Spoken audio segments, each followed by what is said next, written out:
Na mimi I can assure you, my people of Kimilili constituency, you will never walk alone. Anything that I will get to share with you because you are very good people. Nyinyi mmeona dunia vile inasema. Nyinyi mmeona rais leo ametoa jopo ya kushughulikia masuala ya vijana wale ambao wanaitwa Gen Z, na mimi mwenyewe nimefika hapa. Hata mkiniona sura yangu mimi nakaa kama Gen Z. Mimi ni Gen Z ama mimi mtu mzee? Si mimi ni Gen Z? Mimi ndio Gen Z senior. Na mimi nawaambia hapa siku ya leo, kwa hii mwezi mbili ambaye imepita, vile mlilipeleka huko Nairobi, sijaenda huko kulala usingizi.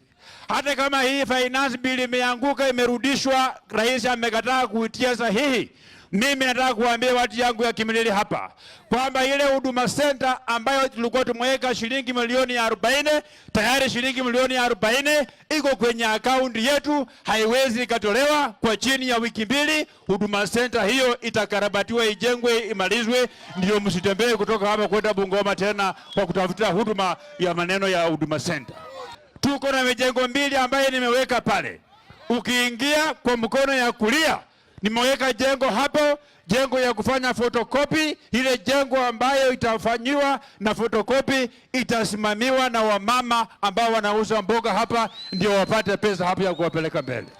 Vile vile tunajenga hapo hoteli, ni mahali ya kuuza soda, mahali ya kuuza keki, ndio mtu akitoka Tongaren ama Mount Elgon ama pahali popote akitafuta ID, akitafuta kitambulisho, akitafuta birth certificate, ananunua soda hapo. Nyinyi vijana ya bodaboda ndio mtaendesha hiyo duka ambayo tutaweka pale ndani.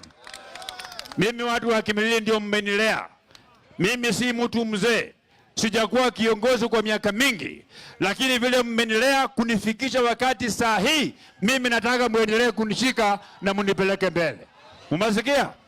Wachana na wale ni watu wanapiga tu wakora hapo, wachana nao. Wachana nao. Rudini, wachana na wale, wachana na wale. Wachana na wale, rudini.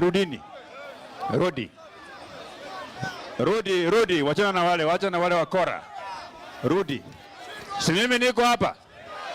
Nyinyi msijali, nyinyi rudini. Niko na watu hapa, niko na vijana hapa wengi ya kutosha. Na mimi mwenyewe niko sawa sawa. Umeelewana? Tuendelee, tusiendelee? Wale wakusema tuendelee kwa mkono. Ndiyo watu wajue mimi niko area. Leo tukitoka hapa tunatembea mpaka CBSM. Ndiyo watu wajue mimi niko area. Ama namna gani?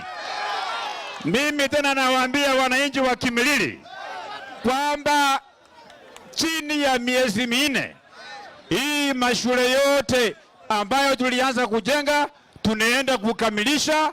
Tukikamilisha hizo mashule tukumaliza kujenga, vile vile pia tutahakikisha hakuna shule ya msingi ambaye itakuwa bila kabro, itakuwa bila tiles, ambaye itakuwa na majengo ile ambayo ni ya zamani.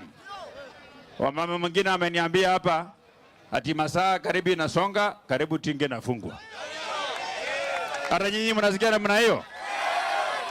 Tuende CBSM, tuende CBSM. Tuende CBSM. Haya basi, weka muziki tuende.